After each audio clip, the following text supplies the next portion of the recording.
আজকে আমি video scrolling করতে করতে একটা জিনিস আমার চোখে পড়লো। আমি তো মানে কী বলবো, ফোন দেখারই টাইম পাই না। যখন পাই তখন ঘাঁটতে একটা ভিডিও আমার চোখে পড়লো। একজন মহিলা, না প্রথমে তোমাদেরকে ভিডিওটা দেখায়।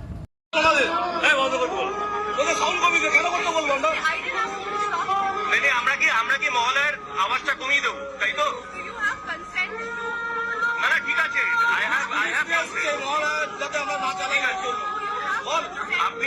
আপনি বলছেন মহলাটাকে বন্ধ করে দিতে হবে, তাই তো? তাহলে আওয়াজটাকে বন্ধ করতে হবে, মানে আওয়াজ কমিয়ে দিতে হবে। বাঙালির আবেগ, বাঙালির মহলা 60 বছর ধরে আমরা এটা চালাই। আমার রামগড়ের কোনো লোক এসে করে না, বাঙালির শুরু হয় উৎসব এখান থেকে। ওনারা এসে বলছেন কোথা থেকে হিন্দিবাসী এসে বলছেন যে মহলা বন্ধ করে দেবে, সাউন্ড কমিয়ে দেবে। কোন পশ্চিমবঙ্গে আছি আমরা? কোন পশ্চিমবঙ্গে আছি? বাংলায় কথা বলতে পারে না, বাঙালির আবেগ দিয়ে খেলছে, বাঙালির মহলা নিয়ে খেলছে। পুলিশ দিয়ে এসছে মহলা বন্ধ করতে হবে। অবাক কাণ্ড। কোন বাংলায় আছি? Because I have a problem.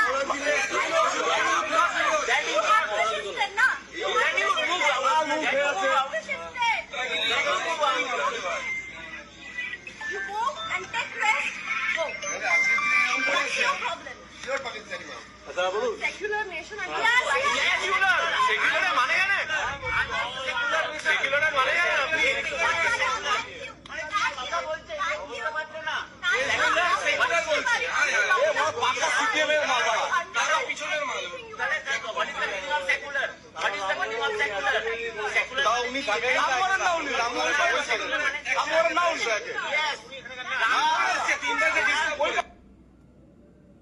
তোমরা এবার বুঝতে পারলে আমরা কোথায় দাঁড়িয়ে আছি।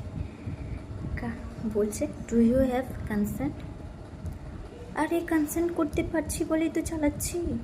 আমরা বাঙালি, আমাদের শ্রেষ্ঠ উৎসব দুর্গোৎসব, সেটাকে এনজয় করার জন্য সেটা সূত্রপাত হয় মহালয়া থেকে, ঠিক আছে? আর প্রত্যেকটা দুর্গমণ্ডপে এটা বাজে, ঠিক আছে? আর আপনার যদি এতই প্রবলেম, আপনি আপনার জায়গায় যান ভাই, এখানে থাকতে হবে না। সরি ভাই বললাম, বোন, এখানে আছেন কেন, কিসের জন্য? আপনার যখন এতই প্রবলেম, আপনি অন্য টাইমে আসুন। আমরা তো একটাই, বছরে একবারই তো আমাদের এত ধুমধাম করে পুজোটা হয়। নিশ্চয়ই সারা বছর আমরা এরকম মানে মাইকে বাজিয়ে রাখি না মহালয়া। আমাদের একদিনই মহালয়া হয়, সেই দিনই আমরা বাজাই। তারপরে আমাদের যতদিন পুজো থাকে ততদিন পর্যন্ত আমাদের চলে। আমরা জাঁকজমক করে এই পুজোটাকে সম্পূর্ণ করি। পুজোটা আমাদের বছরে একবার হয়। আমরা এবার সারা বছর পুজো করি না বা এরকম জাঁকজমক করে ঢোল বাজাই না, ঠিক আছে? আপনার যদি এতই প্রবলেম, আপনি জিনিসপত্র গোছান আর আপনার জায়গায় যান, ঠিক আছে? আর ওই do have consent do have consent কী রে, বাংলায় বলতে পারছিস? বাংলা বুঝতে পারি, আমি বাংলাও বুঝতে পারি। বাংলা বুঝতে পারিস তো বাংলায় বল না।